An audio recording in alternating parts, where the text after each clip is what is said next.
Hi, it's Nicole McWork with July's Scrapbook Stamping, brought to you by 2peasinabucket.com. This month's lesson is on stamping your own backgrounds. For my page, I stamped a floral background that coordinates with the rest of the design. For this month's scrapbook stamping, we're going to concentrate on creating your own backgrounds with stamps. And I have a couple of 4x6 photos here that I'm going to use for my page, plus some cardstock. This is just some smooth, plain cardstock that will be easy for stamping and give me nice, crisp, clean images. And then I have several pattern papers. I probably won't be using a lot of these, or much of these I should say, because I am going to be creating my own pattern paper that coordinates. But I pulled out some papers that I pulled the colors straight from the photos, and I've got this orange paper from Echo Park, the Splash collection. It's got these nice little tone-on-tone circles there. Probably won't use much of this white flourish here in this corner, mostly just this piece right here. Then also from the Splash collection, I have this nice blue with a white stripe in it, nice little plaid. Then from Jelly Bean Soup's watermelon soup collection, I've got this yellow tone-on-tone plaid, very nice. Then this really nice orange text paper that has this cute one little area. It's all orange on orange, except for this that says summertime is the best time in white. And I am going to be cutting a little strip of this to use this on my page as well. And then I did pick a stripe that has lots of colors in it, just because I think that picks up lots of nice colors, and it will coordinate back to, it picks up a lot from the photos, and it'll coordinate with my stamping. And I probably won't be using a lot of this. It'll be really subtle, maybe even in my die cut title. Then to go with that, the stamps I'm going to be using for my background are the big flower, solid and open flowers from Hero Arts. I'll be stamping this one in a solid color, and then maybe this one a tone-on-tone color, or a brown or black or something like that to help that stand out here and there. And then also the small solid and open flowers. And then also from Hero Arts, from their Mini Dots Clear collection, you can see here that there is a little teeny tiny solid flower that coordinates back to these. So it would be a good one to fill in here and there if I want to do that. So these are going to be all for creating the background. And then just a few little extra pieces, like for my journaling, I have the Allie Edwards Who, What, and Where stamps. I've used these before, but I like to use these a lot. They make great little journaling tabs and things that are easy to use on your page, and you can use them over and over. It's never like you will run out of a sticker or something like that. And then just maybe for a subtitle, I'm going to be using one or the other, or maybe even both, from Hero Arts, the Live and Laugh and the Thank You for Being stamp sets. There's some really nice things here, and even like this So Happy to Have You in My Life would coordinate nice with my photos, and you could use this Allie Edwards stamp to stamp that at the top of one of these, or stamp the Hero Arts phrase at the top of this Allie Edwards little journaling stamp. So lots of different things I can do there. And then one last thing is I did go ahead and pick out a bunch of inks. These happen to be from Stampin' Up! Just because I particularly liked the colors. I thought they coordinated nicely with the papers and with my photos. So it's going to be a lot of oranges and blues with a little bit of brown. I might even throw in a little bit of yellow. I forgot to grab that stamp pad, but I'll probably throw in a little yellow as well. So I'm going to get started making the page. The first thing I did was cut that little strip from the Jelly Bean Soup paper that has the little phrase in white. I wanted to make sure and highlight that on the page just because I really like the little phrase there that says summertime is the best time. So I cut that out, and then I cut some strips of paper. I'm going to go ahead and create my background. Now I had originally planned on stamping these solid and open design floral stamps from Hero Arts on kind of a rustic white cardstock that was only 8.5 by 11. I did that and I decided I didn't really like it. Plus, I did stamp it once before, and I used the colors of ink that I shared a little bit ago, and they weren't quite what I was looking for. It was almost too fall-ish in colors. So I went back, grabbed some smooth 12 by 12 cardstock, cut a 6 by 12 strip from it, and I picked some more brighter colors that I really think make this more summery or summer-ish. And that's what I'm doing here. I'm using the large solid Hero Arts flower, and I'm using a bunch of Stampin' Up! Inks. You could use whatever ink you prefer. I just happen to have a bunch of these that I really thought matched the Jelly Bean Soup papers really well. The Jenny Bolin inks would probably work well too. Quite a few of those would be really similar. I just happen to have these sitting out, and so that's what I grabbed.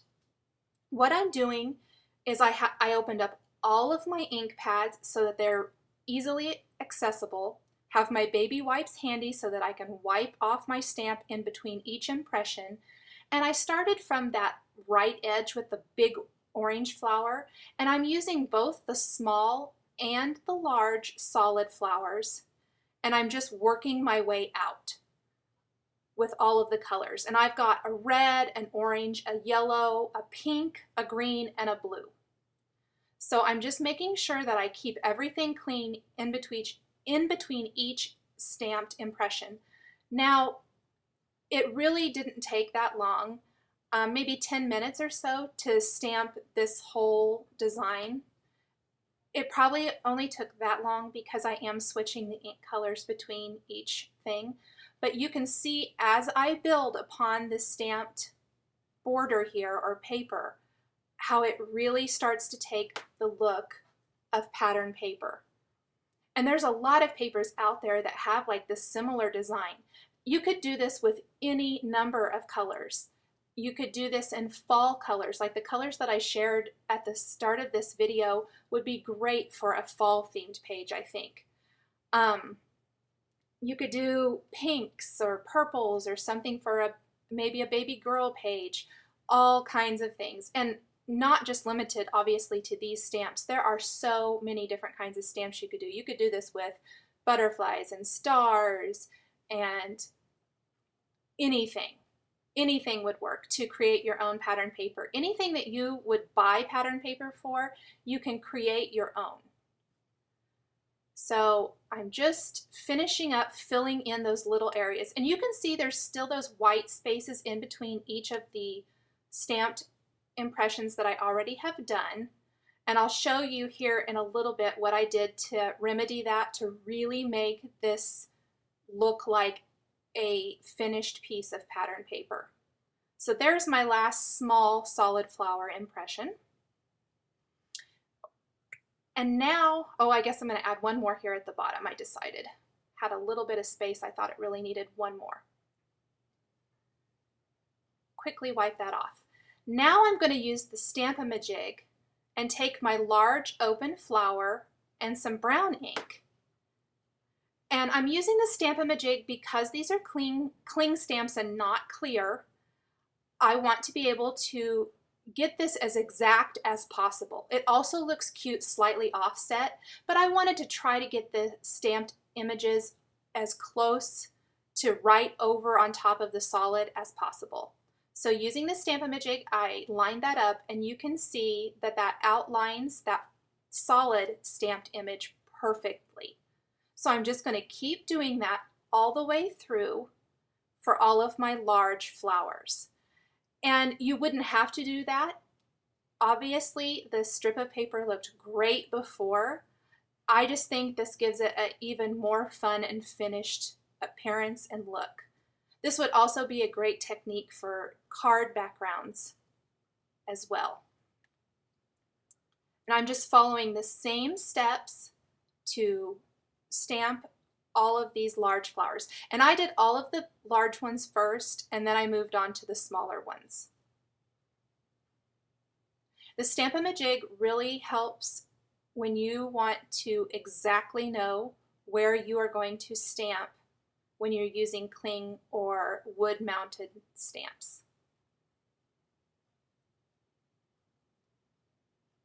So I just have to kind of turn it around, especially the ones where I stamped off of the edge of the page a little bit. I kind of have to turn around my Stamp-A-Majig and the image that I stamped on that little clear sheet there, rather, to get that lined up. It could be a little bit tricky. Now this step did take just a little bit longer simply because I had to line up with the Stamp-A-Majig, but I think the end result is really worth it. So I'm just going to quickly speed up that process because all I did was go back over, or finish up all of the large ones rather.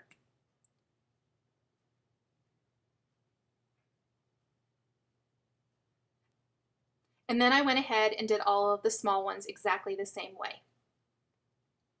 Okay, now that that's all done, there is the exact same design on the 4x6 mini dots stamp set from Hero Arts, and I am just simply taking all of my ink pads and this little stamp and filling in those white spaces on my page. It really finishes it off and coordinates nicely with the rest of the design. I wouldn't have had to have done that. I just thought it was a really fun, I like how it overlaps and kind of helps just kind of finish off this piece of pattern paper now. And I just kept my baby wipe handy. Again, I kept all of my ink pads open while I did this, so it was really easy to switch my colors in between each stamping or every couple of stamped images. Okay, once I have my paper all done, I'm ready to start putting my page together.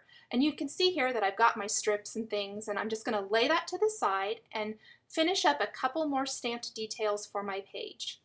I die cut a couple of tags with my silhouette. I didn't like my first stamping, so I'm just going to flip that over and stamp it again. And I have these cute little journaling block stamps from Ali Edwards. I've used them before, but they're one of those stamps that you can use over and over and over and get completely different looks every time. It's like using, like for me, I love the October Afternoon label stickers. This is what these do for me, but they're limitless because I can stamp them as many times as I want to.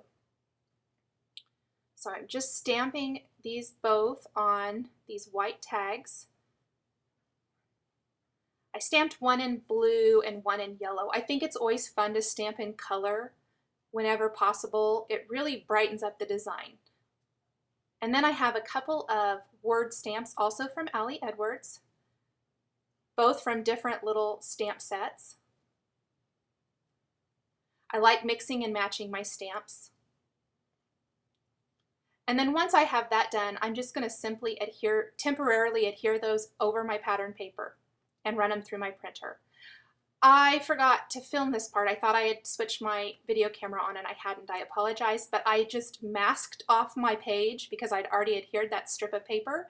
And the title, I wasn't happy with the die cutting part of it. I love the title, and so instead of cutting it out of a different color, I put some temporary adhesive on it and laid it down and masked off the rest of my page and spritzed it with some Studio Calico mists for a really fun misted or masked title.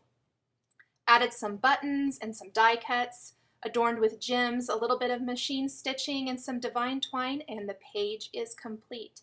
For more information on this layout, please visit twopeasinabucket.com on July 1st, 2011. Thanks for watching.